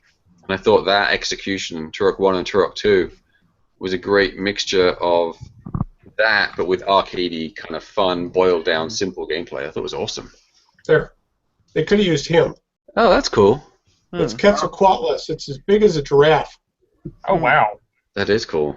That would have made more sense. Yeah, that would have been cooler. Yeah, that would have been cool to see stomping around, pecking people like a big stork. You can even see the girl from Jurassic World standing next to it. Nice. But yeah, there's some freaky pterosaurs, man. I'm excited to see what they do with the remastered version of Turok. I think that could be great or it could be awful, you know. I don't know. Oh yeah, because that's coming to PC, isn't it? Right? Yeah. And the team who's doing it, I guess, have done a lot of that type of work. So, I don't know what their other work's been like, but so yeah, it could be good. Yeah, I'll probably get those, even though I'm not really a PC gamer. I'll get those for that. Yeah. I actually tweeted them. They never responded to me, but I just asked them if they were like using Unity or what they were using, because it'd be really neat if they were using Unity to do a Wii U version. You know, it'd be awesome. But I doubt they are. They probably got some proprietary engine or Unreal or something. I don't know. It'd be nice to get it on consoles. Yeah, it would. So, do we have any other dinosaur things? What's your feeling on Dorothy the dinosaur from the Wiggles? What? I know who that is. Who? That's their original mascot. Dorothy the dinosaur is like the Wiggles mascot. One of their characters. This is where I use Barney Google. the dinosaur one time Disney World. Google's telling me that she met Santa Claus at some point. I remember. I was trying to find the original CD me and my sister had, and it has like the Dorothy the Dinosaur song on it. I was going to play it over the air, but I couldn't find What in God's name is this? This is nightmare fuel. That's what this is. I'm pretty sure it's got a straw hat, right? It's got a straw hat. What the hell is that thing? Oh, wow. That's good stuff. I miss Baby Bop. This makes me miss Baby Bop. Is that show still on? Is Barney still a thing? I don't know. That's a good question. I mean, and Scott, you have a child. You have two of them. Yeah, man. You would know. You're a window into this world. We watch a lot of Mickey Mouse. I mean, anything that's on Disney Junior mostly, and then now we're starting to branch out into Nickelodeon things like Ninja Turtles. Paw Patrol is a big thing. So I know a lot about dogs. Paw Patrol, and Paw Patrol. People are really into Paw Patrol. Yeah. How old are your kids, Scott? 3 and 1.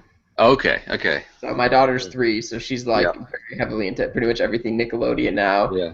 She used to be in Disney Junior. Now, like, my son is just like pretty much he just loves Mickey Mouse. He like recognizes Mickey Mouse anywhere. Like he lights up seeing a Mickey Mouse shirt or toy or anything. So does my nephew, who's the same age. He loves Mickey Mouse's Clubhouse. Yep. Same thing. Yeah. Disney gets him young. Yeah, I guess so. So yeah. That's awesome. Well, that's crazy. The Wiggles are from Australia, right? Is that why you know so much more about them than us, Nick? Or they started here in Australia in 1991 or something. They definitely crossed over. Like, I know of the Wiggles, but not. Yeah, I think they've like made it sort of like made it sort of like a worldwide thing. Like the name is something I've heard of. Yeah. They go on tour, don't they? I think. Yeah. Yeah. Like those live shows and sing-alongs and stuff. But the original CD that we had was like they had like 5 Wiggles, and it was before sort of all the branding came in and stuff. But apparently they were like a before band. They sold out. They were like a legit band. No, they were like a legit band, and then they weren't like that successful, so they decided to become like a children's band. And that's just history. I think they were called the Cockroaches originally. Interesting. Jesus, that's insane. Nick had their death metal albums. Yeah. Yeah, when I was like 3, yeah, sure. Their early stuff when they were real raw. It's funny, like, actually that reminds me, there's that show, Blue's Clues. The original guy who did that, I can't remember his name now, he ended up... Steve? Probably. He ended up... he's in a band now. He has his hair all shaved and is all like, rocker looking. It's just like, what? Really? Awesome, yeah. Wow. I think he got kicked off the show because of some controversy, right? Didn't he do something? I don't know. I didn't hear about that. I think he got arrested for something, so they kicked him off and replaced him. He's 41. Right. He was born in Pennsylvania. Went to DeSale. That's probably why. The original one had a little bit more of an edge to him, for sure, than the replacement. The replacement was very treacly sweet. Nice guy. But very treacle. He left to pursue a little bit more of a darkness to him, and he could enjoy it, you know? He left to pursue his music career. He had to. Oh, he left of his own accord, huh? To pursue music? Wow, okay. Blues Clues was originally a lot more like the dog on Simpsons, on Itchy and Scratchy. Yeah, I'm gonna have to listen to this dude's music. Be like, what happened to the guy from Blues Clues? He made a bunch of music. It's probably a VH1 behind the music about Steve Burns and the Struggle. That's the name of his group. Wow. That's awesome. Nice. Yeah, I'm going to look this up on Spotify after we're done. Good stuff. There's actually the other kids show that was actually really good. It was called, I think, the Upside Down Show or Inside Out Show or something. It was just two guys. They were really clever. But if no one's heard of it, I'll stop it there because you won't get to relate and then it won't go anywhere. I do. Yo Gabba Gabba's always fun. Yeah, that is interesting. Nice to see like the Aquabats go and make a kids show that then has all of these bands that I listened to when I was younger. There's some great guests on that show as well. It's just awesome. They're Jack Black and just they do their own little and stuff. It's good stuff. I'm trying to get my nephew into SpongeBob, but I think it might be a little too complicated for a 1-year-old. Oh yeah, I love SpongeBob. Yeah. It's so good. It's so funny. Great. Yeah.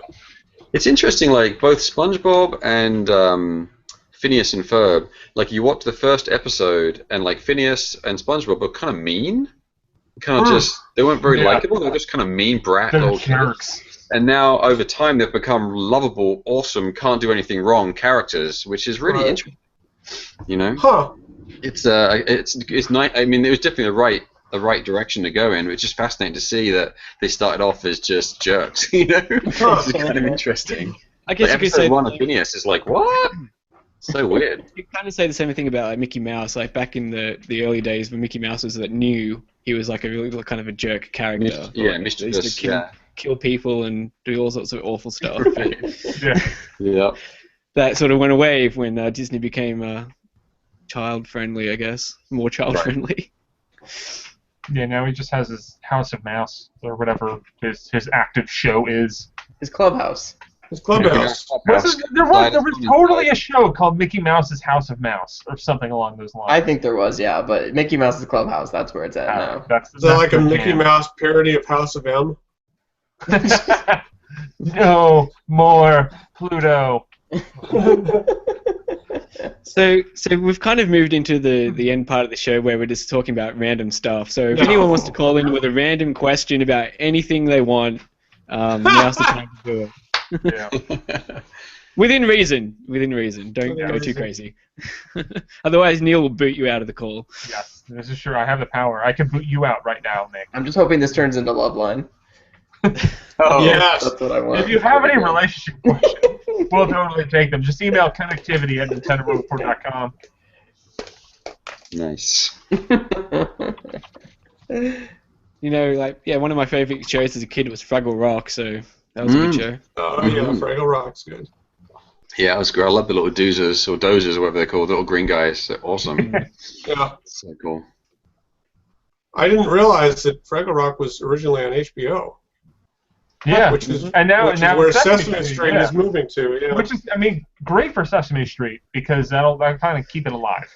Yeah. It's definitely weird, but the shows are still going to PBS just a little after a little time. I was gonna say everyone was like freaking out about that, but like the news story literally says like they just are going to premiere there and then they'll eventually come. To That's not like what kid's gonna really know that? Like that's not a big deal. It's fine to me. Plus everything now has like HBO Go or HBO streaming, so like it's not a big deal. They'll finally be able to have like the uncensored nudity and curse words. The original artistic vision that was intended with Sesame Street. They can go back to Big Bird's friend really being a figment of his imagination, drug-induced haze. While we're talking about kid shows, can we talk about how great the new Ninja Turtles show is? Yeah, I still need to watch more of that. I've only seen 50 pieces of the first season. It's so good. I've only watched season 1. I've just got to get back into that. It's because Hulu only has like the 5 most recent episodes, and I just fell off of it a little bit, and then got totally off track. And Hulu's about 3 weeks behind new episodes coming out. So, like, I just watched the most recent. I guess it's not the most recent episode. And I was tweeting on it, and Scott says, "Oh yeah, I watched that 3 weeks ago." Which is appropriate because it was about time travel. The episode was literally called Turtles Alive. That's wonderful.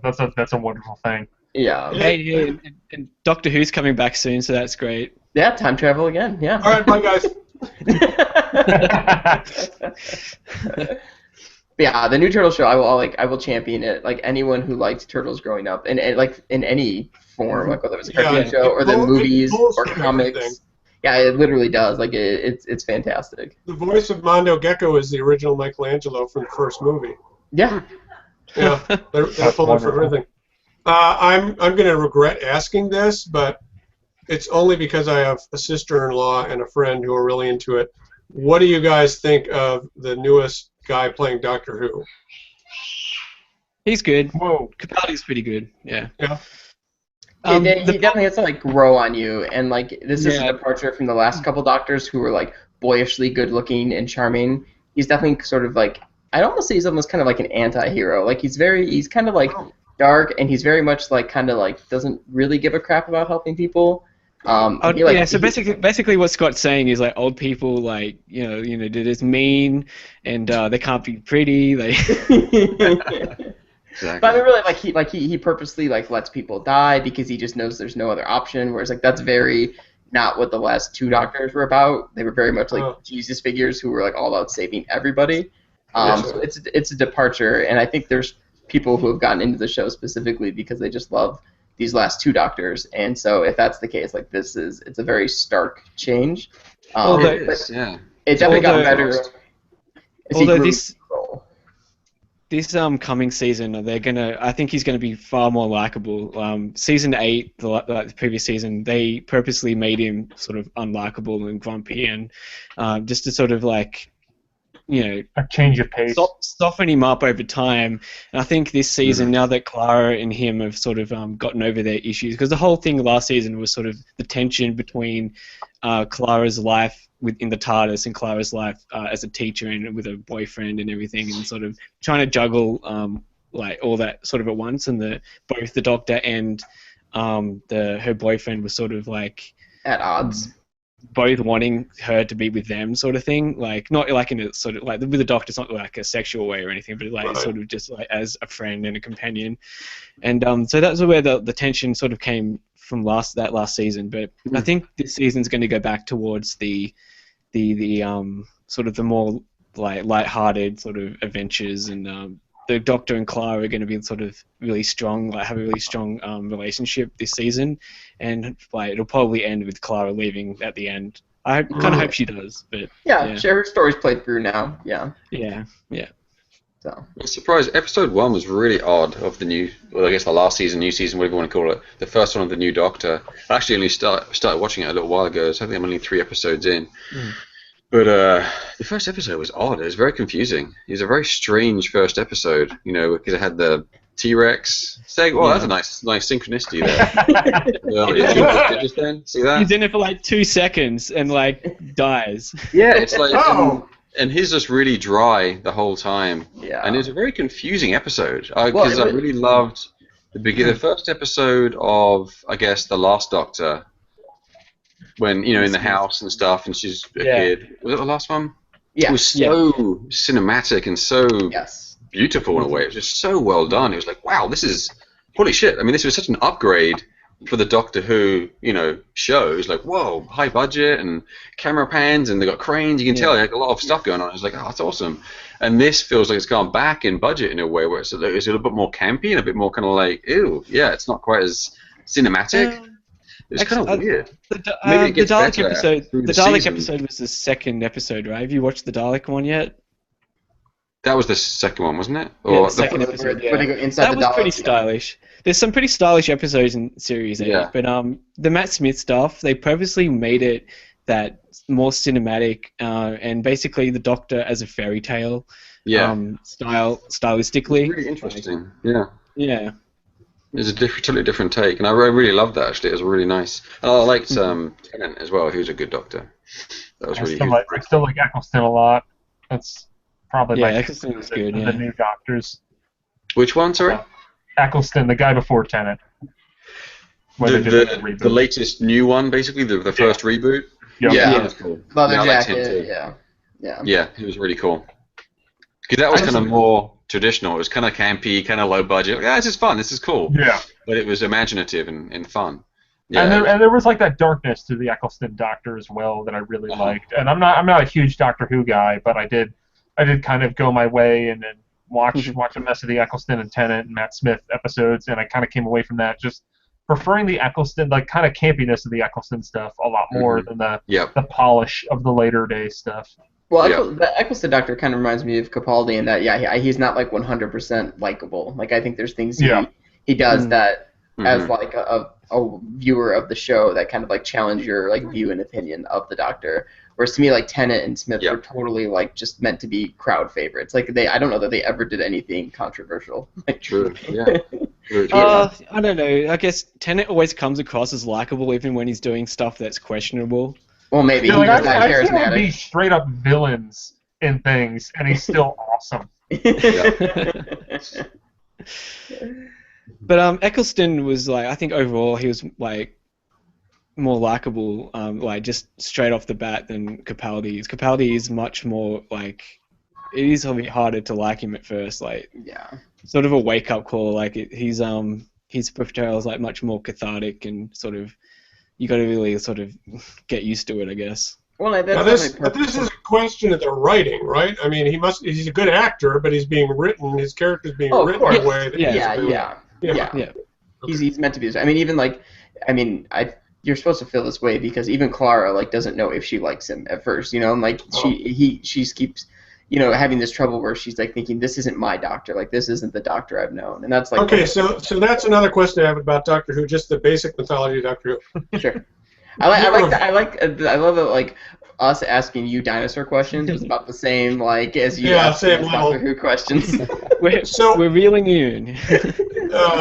No, okay. When the Doctor dies and regenerates, is it just a brand new individual? There's like nothing left of the old guy in terms of personality or memories or anything. It's just a new dude, like Star Child with Jeff Bridges. No, memories are there. Although sometimes it takes a little while to like sort of access those memories. It was his transition phase, isn't it? Right. But in terms of like characteristics and like personality traits, like those can definitely change and do change every time. Okay. I mean, there's nice in episode 1 of the latest one where he was like, his accent was like English, then Scottish. Yes, and he was kind of joking around with that, and he was like trying to figure out what he is. Yeah. And even you referenced the first Matt Smith episode, which was the Doctor before this most recent one, and like a big shtick in the beginning is him trying to figure out what food he likes because he just doesn't know because he's a whole new person with whole new taste. So he's like going through this little girl's kitchen and like ransacking it and just like trying everything until finally he finds like what food he likes. It's really neat. Fish fingers and custard. Yeah, it's like fish sticks and yogurt basically, or what? Yeah, I mean it's crazy. So, but it's really neat. I think we have another guest. I think weirdly I like... Is that Don? Don. Yes. Yeah, we've gone... I'd like to think at this point... We've gone completely off the rails with this. I hope you're enjoying it. I know I'm having a good time. So. Is it like 5 in the morning for you, Dan? Yeah. It's like 4:40 in the morning, yeah. Oh, okay. Jeez. He's connectivity channeling 103. Yeah, I just got out of a high just playing Disney Infinity 3.0, so... How is Disney Infinity 3.0? I'm very, very excited to try the Star Wars stuff. Well, here's the funny part. For the majority of it, I've just been playing with the Toy Box stuff because it's 10 times better than the previous 2 games. Oh, you guys keep going. I think I have to let the new dog out. Hold on. But all right. So what do they do in the Toy Box mode to make it better? So, like they do the whole opening thing like the last 2 games where they just give you a quick overview of like the play sets and how they play.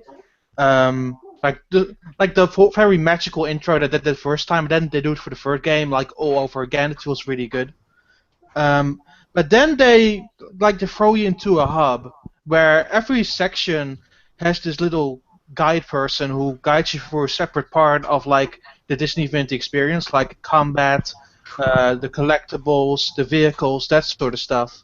So they have separated sections with separated stuff for you to do in every section of the Toy Box Hub. Cool. Yeah, Yeah, that's no, cool. I'm excited to kind of dive into that because I feel like Disney Infinity has kind of had flaws, but it has a lot of potential. Yeah. And it seems like they're kind of getting closer to realizing that potential. I think this is the closest to me liking like the Toy Box stuff. Like it is way more logical how they set it up this way. Yeah. But I've been playing also a little bit of Twilight of the Republic. Yeah, the one Yeah. that's in the bundle. Like the episode 1 through 3 Star Wars. And I've been really liking that. Like it's really combat focused, but it's understandable, quick to use, but fun combat. And like the push and pull force powers are just really fun to toy around with. Just pull in enemies, just slice them in half. It's really fun. Yeah, I'm actually really excited about this. I got 2.0 actually just recently on like crazy sale on that Amazon Prime Day or whatever, and I do really enjoy it. And like my daughter's now starting to get into Star Wars, so like this is like the perfect. Yeah, time that's for all what this to I'm be excited. coming out. I'm excited to play Disney Infinity 3.0 with my niece. Yep. She wants to be a Jedi horse trainer when she grows up, and it's the greatest thing ever. Awesome. Like I've played a bit more of Inside Out like recently at Gamescom, and I'm more excited to play that as well because it's more of a platforming experience. So I'm kind of excited to find out what's there. Yeah, I love the variation that they're doing with the playsets now. Yeah. Very cool, yeah. And in fact, I was gonna say every like screenshot or video I've seen of the Inside Out one, it almost looks like a 2D like platformer too, or like maybe it kind of pulls like the Super Mario 3D World where it kind of shifts between 3D and 2D, like based on where you are. There are separated 2D and 3D levels, it seems. Like the 3D levels seem to use more like the Disney Infinity stable. So every of these characters have their own separate ability, which is kind of cool. They don't really have attacks. They just have a separate ability that makes them stand out across those levels. And the 2D stuff is a bit more straightforward in that regard. It's cool. Yeah, I look forward to checking that out too. Yeah. We bought Disney Infinity like the second one like 6 months ago.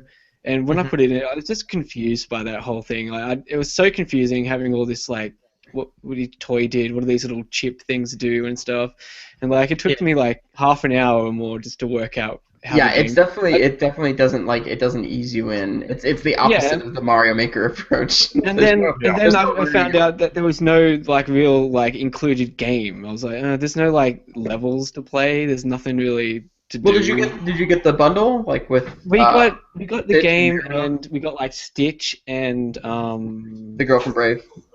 Yeah, yes, yeah, that was what we got. Marita. And I don't think that Marita, comes with a level or anything. Yeah, they're supposed to come with those like those little discs, and you put them on the power disc or whatever. The interesting thing about this is that the discs now come in packages. Yeah, they don't have the blind packs anymore, which is great. Which is good. Yeah. So yeah, I just got the Twilight of the Republic set with it, which is like roughly $10. Yeah, I think they're going for $9.99 each. Yeah. And they also, I think it might be like a pre-order bonus for 3.0, but it's called Toy Box Takeover, which before, if you did get a character like Stitch and Merida, you would only be able to use them at Toy Box. But Toy Box Takeover, I think, is basically kind of a play set, like an adventure that you can take any character on. Which, considering that there were a lot of characters that weren't tied to any playset in the past, that's kind of nice. Yeah. I had the opportunity to get Toy Box Takeover, but apparently my retailer didn't have them, so that kind of sucked. Oh. Like the other one did. If I pre-ordered there, I would have got it, but I didn't get it. But I still have enough stuff to do, so I don't really care in the end. Like I also have like Mulan and what's the other one? The girl from the Tron, yeah. Oh yeah, Korra. Korra, Wait, yeah. The Tron characters are coming out? Of the modern Tron characters. To tie in with that new movie, right? That sequel movie. Yeah. Yeah. Which is not happening. Oh man, I'm so bummed out about that. I love Tron Legacy. Like, oh yeah, the movie's so awesome. And then hearing the news that Tron 3 was never going to happen just really wounded me. Instead, we're going to get a Star Wars movie every 6 months. Don't worry about it. But no, we can't find the money for Tron 3. Wasn't that because like Tomorrowland bombed? Probably. I mean, really, Tron Legacy kind of didn't do that great. No, it didn't. It made its money back in a bit, I think. Yeah, but I think it wasn't the huge smash that they expected. But I think they were still kind of like ready to roll with it. But you also think that because Tron Legacy was, it either came out right when the Star Wars deal was announced or like the year before. And you think about it, that they were probably trying to position Tron as something similar to what they're doing with Star Wars now. Yeah. But now that they have Star Wars, what's the point? Yeah. They have Star Wars. What can possibly compete with that? Only the Marvel movies. Yeah.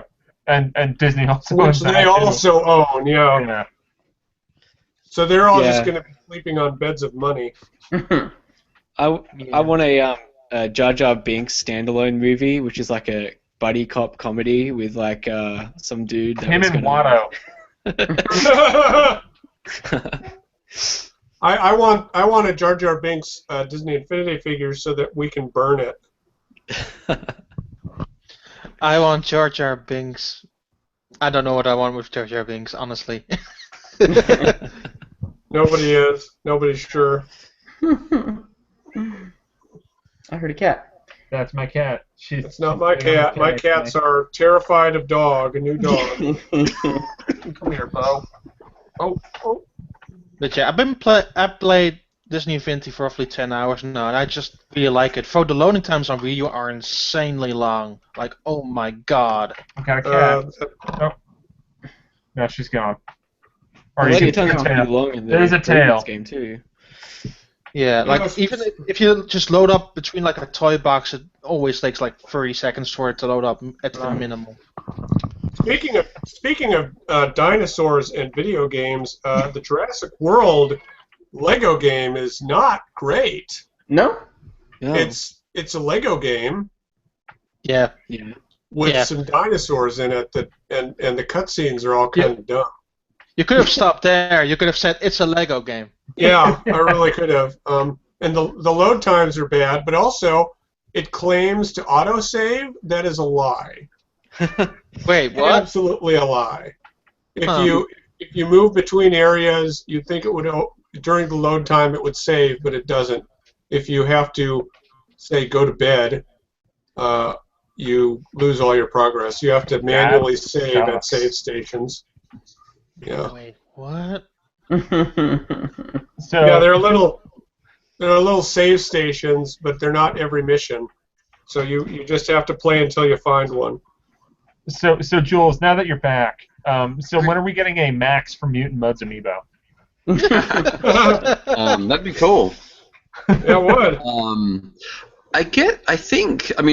In the past I looked into what it would take to just make just a toy, just a standalone toy figure, whatever you call it.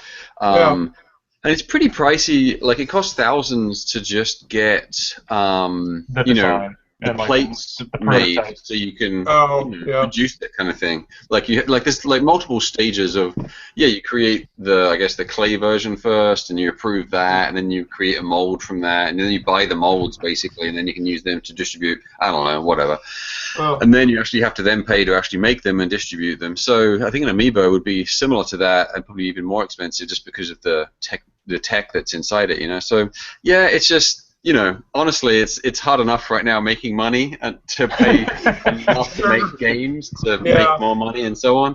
So to add a toy line on that on top, we don't have Shovel Knight money, unfortunately.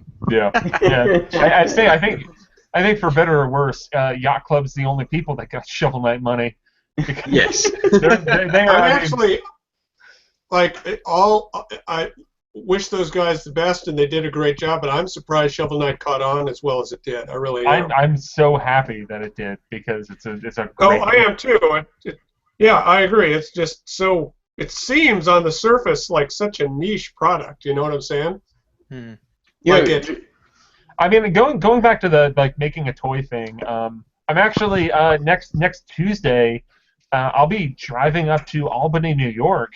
to go visit Vicarious Visions for a day because they're making Skylander superchargers. Oh, yeah. And I went to Vicarious Visions 2 years ago because they were working on Swap Force, and they had a 3D printer there that they could kind of make prototypes for their figures that they were making. And they were saying, I think I forget what the exact cost was because it was 2 years ago, but to make a prototype size of a Skylanders figure that you can go to a store and buy for $10. It would cost them over $100 of materials to make one prototype figure. Right. Good God! Which is that's crazy. And I guess when you got Activision funding you and all that Skylanders money, you're good. Yeah. But that's a lot of money. And they had only recently gotten the 3D printer, so before then they would have to use local companies that had 3D printers, so that makes the cost even extra higher. Cost on top of it, yeah. So that makes me feel a little bad about not giving the UA engineering department any money for those Aqualop skulls, Neal. They offered to do it for free. So cool.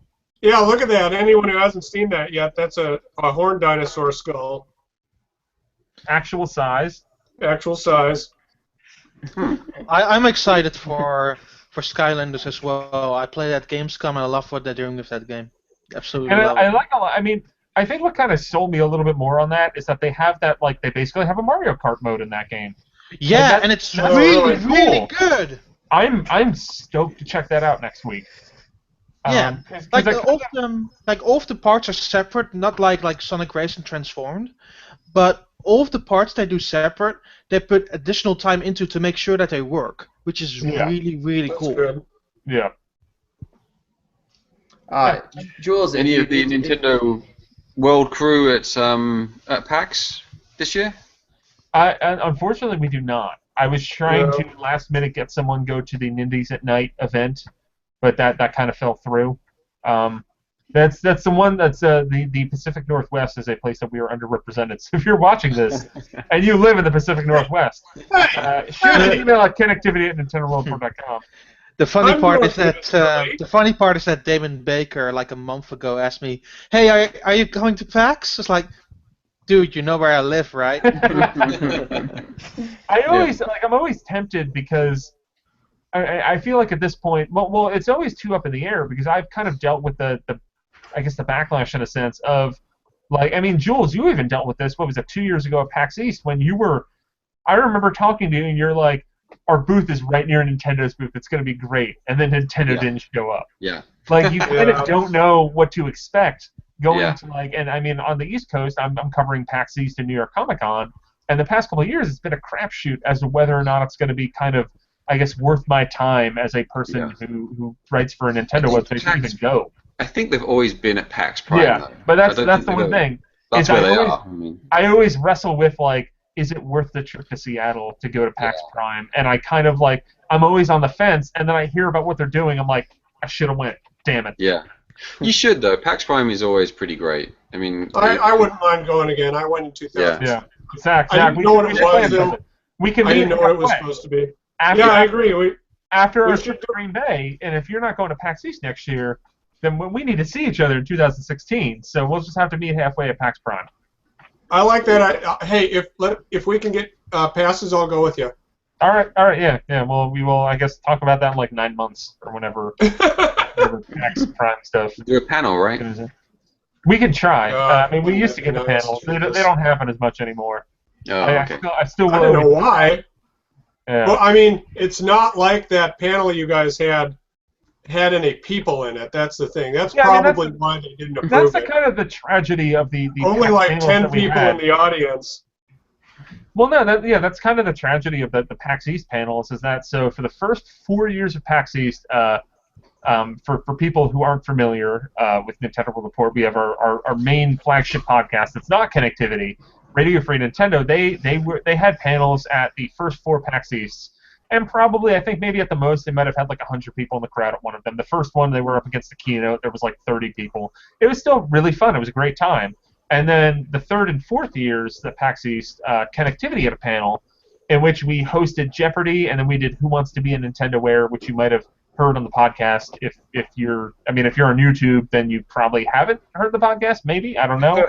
go listen to the podcast. But if you go back to some back episodes, we used to do a lot of Jeopardy and Who Wants to Be a NintendoWare segments. And while we're talking about the sort of things quickly, there might be a new quiz show coming towards connectivity sometime. I've got a plan. I'm going to send an email out later, but I'm going to have to talk to Zach about that too.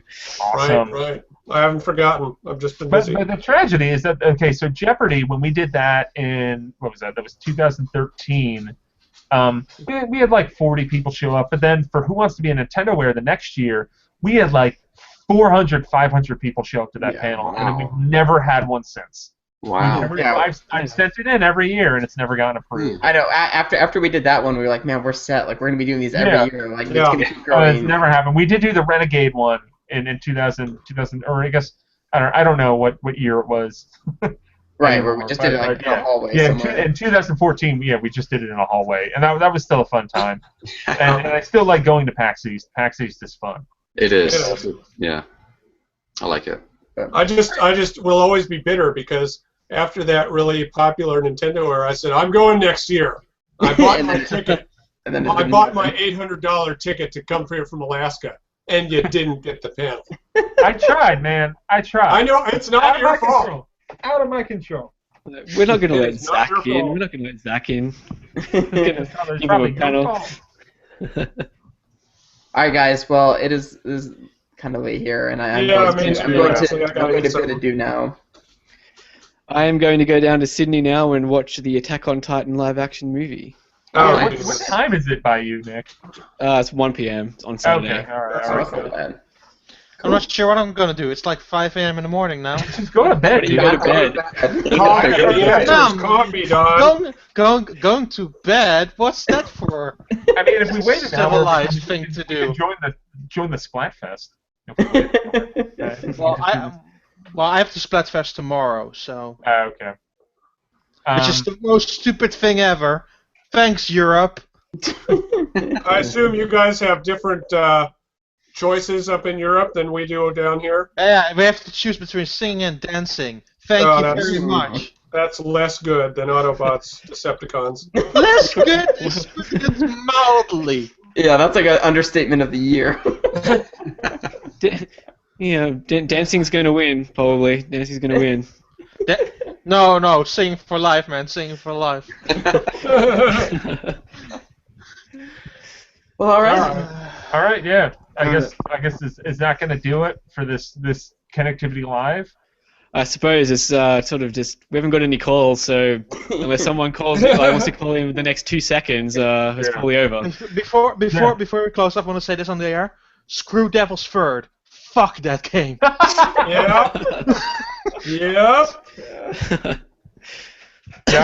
I'm not. I will never play that game. That's what I'm gonna say right now. I will likely never play that game. I don't think it will ever be worth my time. I hope you guys. We've had a consistent I guess 10 viewers throughout all this. So thanks for watching, guys. It's been a lot of fun. I hope this finds a second life when we have this go up on the YouTube page. Let us know what you think. Send us questions, comments, whatever to connectivity@nintendoworldreport.com. We kind of hope to do more of these. I have fun. But this dinosaur one was meant to be a reward for the last year's Child's Play Telethon. So I hope that if there was some people really wanting to jump in on this or listen to it, that they did, because that was something that we promised last year. Yep. Yeah, we might be. I mean, we will for 100%. We are doing something for Zombie U in October, and then after that, maybe I'll turn that game on. After that, we've got some ideas. Maybe something with Mario Sunshine. Maybe something with Chrono Trigger. Who knows? But yeah, let us know your feedback, because I mean, we do this because we enjoy it, but we also do it for viewers and listeners and readers like you. So thank you. And just in terms of we're hoping to release Dementium in October on the 3DS. Oh, we could talk about Dementium too. Yeah, we can do some of that maybe at some point. Yeah, let's have a horror month. Yeah. Dude, I'm so excited. All right. What we got here, Jules? I love those games, Jules. Those Dementium games are so friggin' good. Thanks, Zach. Where's Super Challenge, man? The 3DS version is really coming together awesome. Greg and Bob, who are working on it, they're doing awesome. It's looking great. The chest wall looks all wet and juicy and high res. It's great. Oh, baby. Mutant Mod Super Challenge, man. Yeah, that's nearly done too. Here's a funny story. Funny story. Demo shit up. I was playing like the 3DS demo at Gamescom, and when I was playing it at Mix, I was terrible. If you really were. You were very terrible. I was embarrassing, really. I was embarrassed for you. I totally agree. But I'm not even gonna lie. I totally agree. So I played at Gamescom, and I was almost at my last life, and I finished the level, and I screamed it out, and all the people were like, "What the fuck is wrong with you?" That is awesome, man. Oh, that's great. Yeah. Good stuff. Yeah, I'm excited to want to throw my 3DS across the room. What's going to happen with that game? Yeah. It's definitely going to happen. Yeah. Cool. Right. Well, Oh my gosh! You know what I can do now? Now that we're ending the show, What? I can go download Runbow. There you go. Then we can play online then. We can play online. Let me know when you download it, Zach. I will go online. And anybody I'm listening, going to download it right now. I will join. I will join too. All right. Nice. even though it's like 5 in the morning. Who cares? He's up. Yeah. One last thing about connectivity as well. Me and Zach at least are going to be aiming to do another retro chat about Castlevania. I was hoping to get that out before the show, but it just didn't happen. So that will be sort of coming up over the next hopefully few shows or whatever. Tell them which game it is. Castlevania Dawn of Sorrow, right? Yeah. Yeah. The So we're probably game's so nice they made it twice. Probably going to try and pull in at least a couple of other people into that discussion, so there's more than just me and Zach, because I'm not the hugest Castlevania fan, so I've never played it before, really. We're not all perfect. We're not all perfect. So yeah, I just wanted to put that out there, so that you can look forward to that if you like Castlevania. All right, close this out, Nick. Since you are the host of Connectivity, and I'm just merely the guy who can stop the broadcast at any time. So my dinosaur will say goodbye. Bye-bye. He's going to wave goodbye now. Bye, everybody. Bye. Thank you, Jules and Don, for joining us. Thanks, guys. Thank you, everybody. Bye.